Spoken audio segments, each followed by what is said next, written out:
Welcome to Whispers to a Bride, where we talk about the stuff no one else is talking about. We are going deep on the emotional aspects of getting married, the stress, drama, and turbulence that affects your own sense of identity and your closest relationships. We are talking about what it means to be a bride and how to navigate this sacred time with more grace and ease. I'm your host, Kara Gassabay. As a life coach and therapist, I'm going to be sharing super practical tips so that you can not only rise to the occasion of your wedding, but also your life.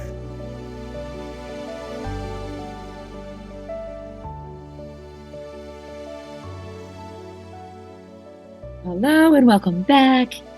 Today, I am coming at you straight from being on TikTok, reading a message from a bride. And I just think sometimes it's so great to take these real life examples and turn them into a podcast episode, because if there's one thing we've noticed is that even though it feels like your bridal drama and dilemma and sticky situation is so unique and isolating, it's usually not, right? There are themes of things that come up, and you're so not the first or the last person that will go through them. And while our solutions and specific dynamics and players are very unique, the general idea and the blueprints are out there. And I think it can be so helpful to hear someone else's, how they position the problem, how they understand it, and how they approach it. Getting my take on it is often good. And here's the thing I don't want you to forget. When you're talking to someone like me or a friend or another trusted advisor, sometimes when you're asking for their feedback, it's not that you are going to take what they tell you and make that your plan, just carte blanche. What's important is pay attention to how it feels to hear their perspective, to hear their take on it, to hear their sort of strategy or plan of attack for solving a certain problem. Because sometimes hearing, even though you're like, wow, that's really good advice, there's a part of you that's like, that just does not apply. That doesn't work for how I operate. It doesn't work for this relationship. It doesn't work for the scenario, right? And that can give you enough of what you need to trust your own gut and your own solution. So I just felt like I needed to say that, like, as much as a lot of these things are the same, they're also very different. But the biggest point is you got to figure out how to trust you. You have to figure out who you want to be in these tough moments, how you want to handle things that come up as you're planning your wedding. And it can be really hard, especially for my people pleasers. It can be really hard because you cannot please everyone. That is what wedding planning will teach you, if nothing else. And so I wanted to dive into this DM that I got and talk about how I would approach it. She says, I'm a huge fan of your videos and I have a big dilemma that I would love to get your advice on. I have been losing nights of sleep because I feel awful about it, but I have been going back and forth with my fiance on whether or not we can afford to go to my college friend's destination wedding. And important detail, I'm a bridesmaid.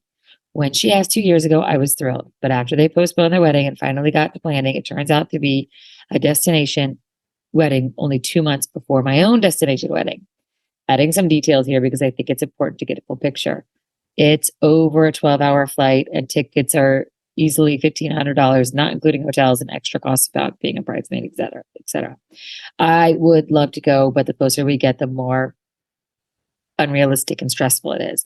With our wedding being right after, the cost of it, we're already spending so much of our savings on our own, it seems financially irresponsible, not to mention we are just not sure we will be able to take that much time off work. So would it be terrible to back out of my friend's wedding 5 months before as a bridesmaid? I truly don't have the heart to tell her I won't be able to make it or that I'm even debating it. Please help. This is a tough one.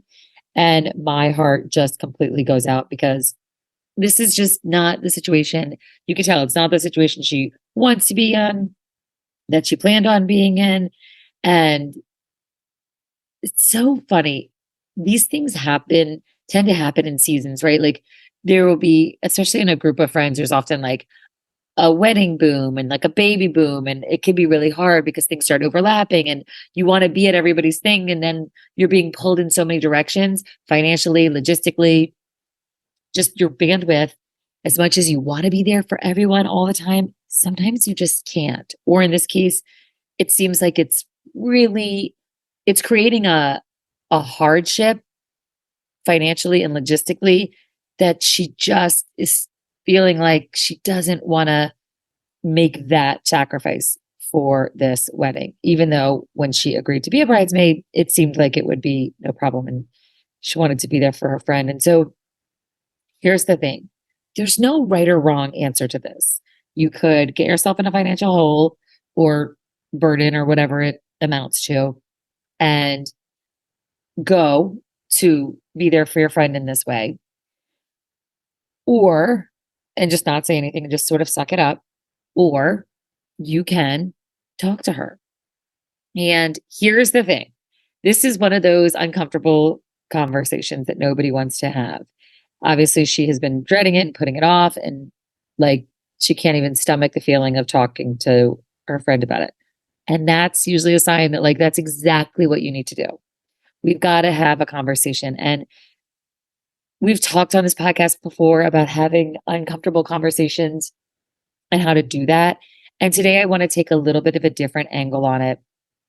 And really, the important thing is, I think, the dynamic and the energy that you bring to this conversation.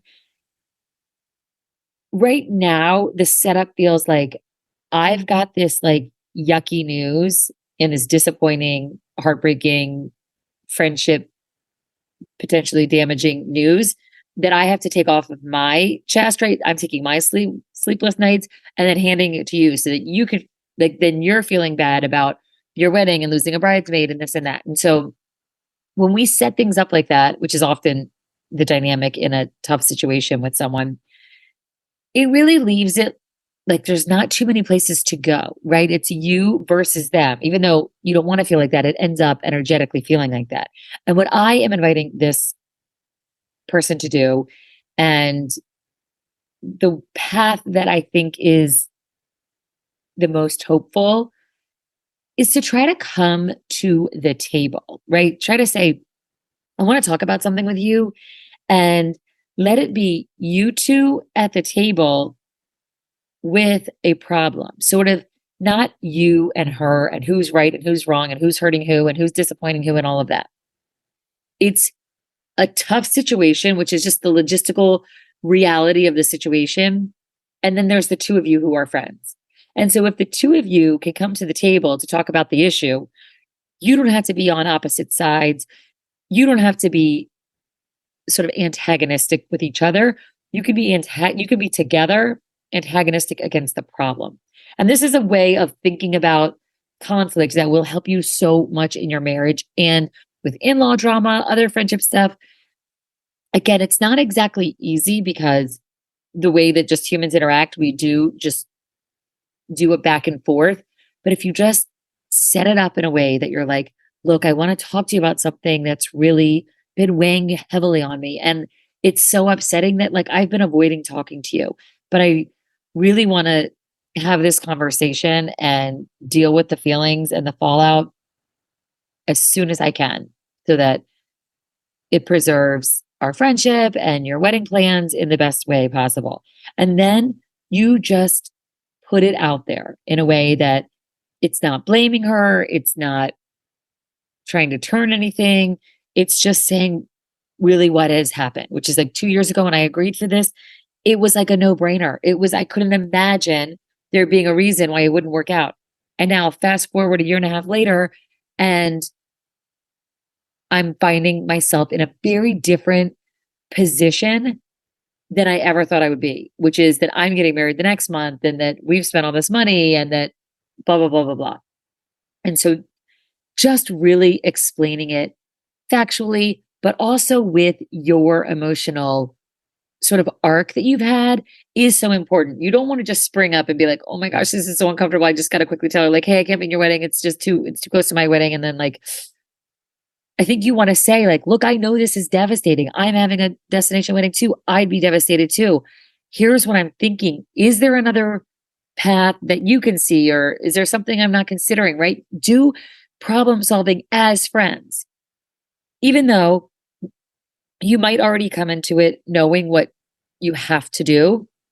I think it's important to go through the exercise of like letting her talk through what her perspective is on it and what she was hoping, and maybe any adjustments that could be made or whatever, and offer those to you and let them change your mind or not. But that you're going through that journey with her, because already in not speaking up, you're like putting that distance in the friendship that you probably may or may not. I haven't talked to this bride one on one, so I don't know all the details, but like it might be subconsciously or consciously or just conflict avoidant or whatever it is. But like, if you want to preserve the friendship, you want to go in early and often and have this conversation and say just the facts of what you're dealing with. And also go in with your vulnerability and your feelings, but then leave a ton of space and time for her to go through her own emotional reaction to the news, because it's going to be there. It's really upsetting. And as a bride to be yourself, you are in the perfect position to be super empathetic and realizing sort of what a quote unquote problem or obstacle or devastation or disappointment or however you want to talk about it, this causes for her. And so I think really reiterating and taking the time to digest, how would you feel if it were you? What would you do? And give her a ton of space and a ton of grace to really go through her own process. And then think about how you can be there for her in other ways and whatever else you can do to sort of preserve the friendship. Because I'm telling you, as weird and sad as it sounds, you can go from bridesmaid to complete like enemy in a matter of minutes. Some people really have a tough time with any nuance around their wedding day. And if you're not showing up as that bridesmaid in fulfilling that role that she has in her head about who you are in her life, if you sort of don't meet those expectations, it can be like an off with your head moment. And so that's just another thing I really want you to consider, doing your own sort of emotional work on that before you go into the situation. I don't want you to let that reaction then cause you to react. And then there's this like ugly fight where there doesn't have to be. You can go in knowing like, gosh, there's a possibility that she is so upset by this that like she doesn't even want to be friends. That I went from like one of the closest people to like not even in her life. I, of course, hope that is not the case, but I've just seen it happen enough that I want to sort of put that out there as a little bit of preparation for you, that that is a potential outcome. And I think it's an important one to consider, because a lot of times I think we do go to things or attend things or do things in our life because we are afraid if we don't meet someone's expectations, they're going to like cut us out completely, which then sort of forces the question about like, is that the kind of relationship you want to be in with someone? Do you want to be in a friendship where they honor and respect your wishes and that they trust and know you did the very best you could at the time with what you had, and that it doesn't change how they feel about you? Or do you completely understand that like in friendship, if you can't show up on the right day in the right way, you're out? And again, I'm not saying that there's a right or way. There's a way that I like to approach life, but that does not mean that's the right way. A million factors go into the reasons that you have your friends and what you expect of them and how you want it to feel and how you want it to look like. And they're valid if it is a mutually agreed upon thing. If someone is being like manipulated into it, like that's a whole nother scenario. But it sounds like you really care about this person. It sounds like you really, really want to be there, but you're just between a rock and a hard place. And so I think the most important thing is to, like I said, come to the table, put the problem on the table, and then both of you look at the problem together as a team, as a friendship. What would be the best outcome? What do you want to be the outcome of this? What do you want the narrative to be about this? How do you want to go forward? Really being there for her while also letting her see your challenges. And I think the conversation will tell you a lot, because usually life does only get more complicated after you get married, if you start families. people's careers go in different directions, things happen. And so if this friend is open to this conversation and works with you and listens to you and is somehow able to understand and adapt and still have all of her feelings, I think that's an amazing that it could be an amazing turning point for your friendship. Because it's probably going to be a turning point in one way or another. So just try to emotionally brace yourself for the fact that like this is a really, really big deal. I think you already know that, which is why you're having sleepless nights and you're not just calling her. You know that this could be a seismic shift in your relationship. So don't pretend you don't know it and don't pretend that there are any kind of special magical ways that you can do it or justify it or gather enough evidence like, well, there's this, there's the price, there's the all of those are facts. And then from there, you can still make a decision.